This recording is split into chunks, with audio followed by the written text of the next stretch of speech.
Olá, tudo bem? Paz, quero meditar na palavra de Deus com você.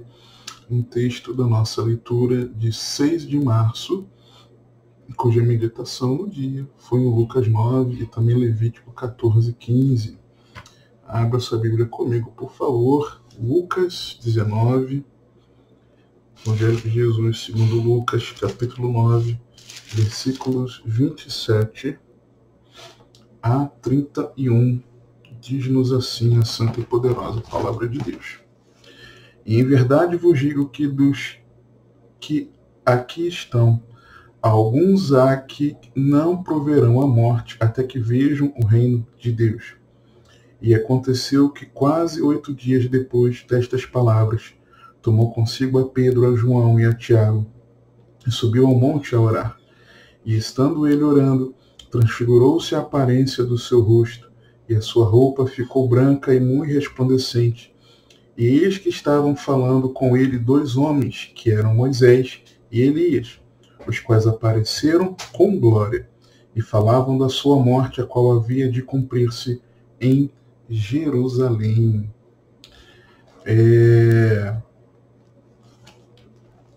Esse texto aqui, ele se segue a transfiguração, se segue a Jesus nos mostrar como devemos segui-lo de verdade, como devemos ter uma vida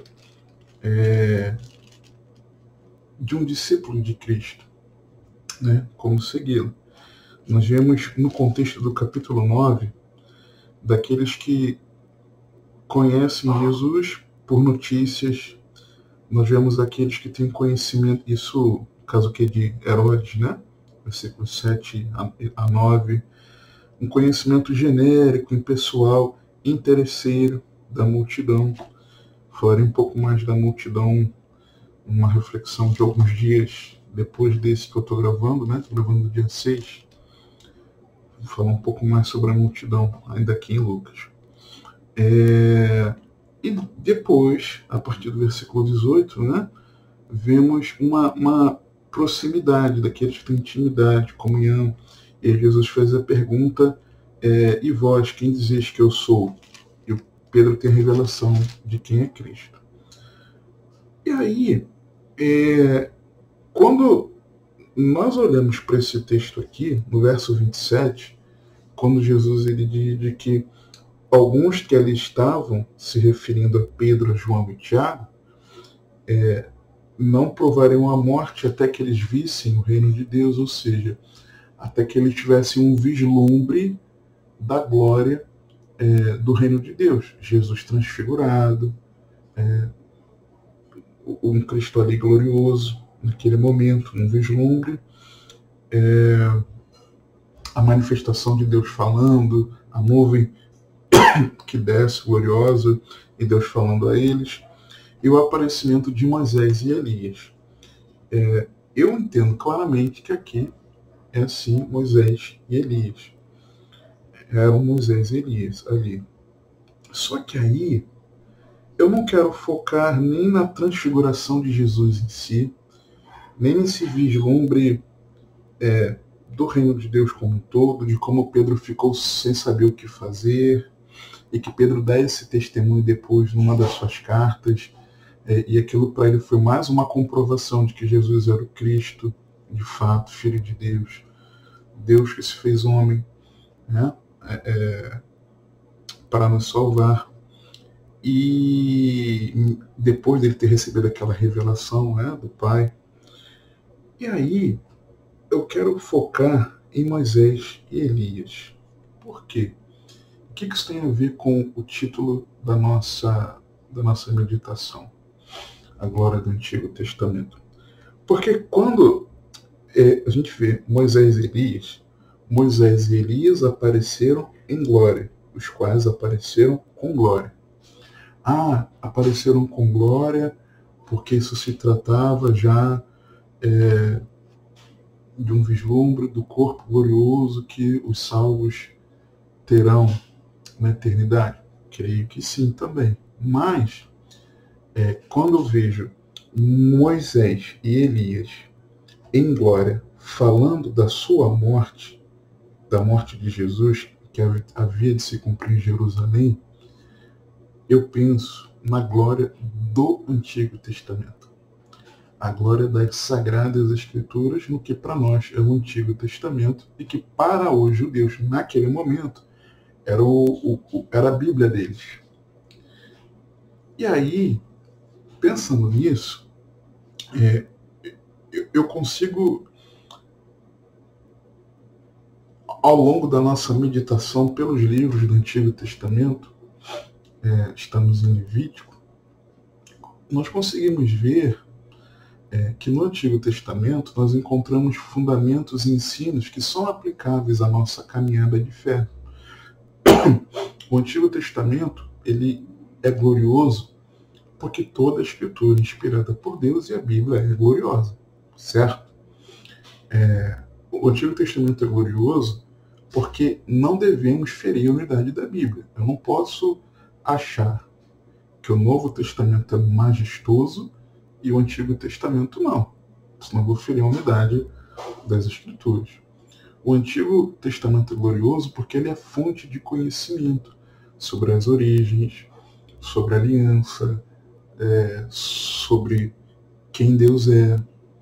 Então, ele também é glorioso por isso. Ele é glorioso porque foi a mensagem que Jesus pregou, foi o texto base que Jesus usou para pregar. Né? E os discípulos, os apóstolos e os discípulos, né, os primeiros líderes da igreja, pregaram também com base no Antigo Testamento. Você vê isso claramente no livro de Atos, por exemplo. Tá? As pregações, Pedro, Paulo, Estevão, pregações com base no seu texto base, o que eles chamam de escrituras até então, o Antigo Testamento. Mas o Antigo Testamento ele é glorioso, acima de tudo, porque todos os livros do Antigo Testamento apontam para Cristo. E esse é o detalhe. Porque quando ele diz aqui, e eis que estavam falando com ele dois homens, que eram Moisés e Elias. Moisés simbolizando a lei e Elias simbolizando os profetas. Então, todo o Antigo Testamento apontava para Cristo, que foi profetizado, tipificado, prefigurado, exibido e demonstrado no Antigo Testamento. E você pode ver que a nossa meditação bíblica ela se torna mais rica quando nós meditamos no Novo, sabendo que é a revelação daquilo que havia sido sombra no Antigo. E quando nós meditamos no Antigo, com a ótica da graça de Deus revelada na Nova Aliança. A nossa meditação ela cresce, sabe? Ela fica mais profunda, fica mais robusta, mais vistosa, e somos profundamente edificados e transformados. Por isso você me vê muitas vezes trazendo meditações, reflexões que eu já trouxe aqui no canal, pregações minhas, com texto base nos livros do Antigo Testamento. E assim nós enxergamos que Jesus é o tema central de toda a palavra de Deus. E nesse sentido, Lucas, capítulo 24, Jesus ele fala sobre isso.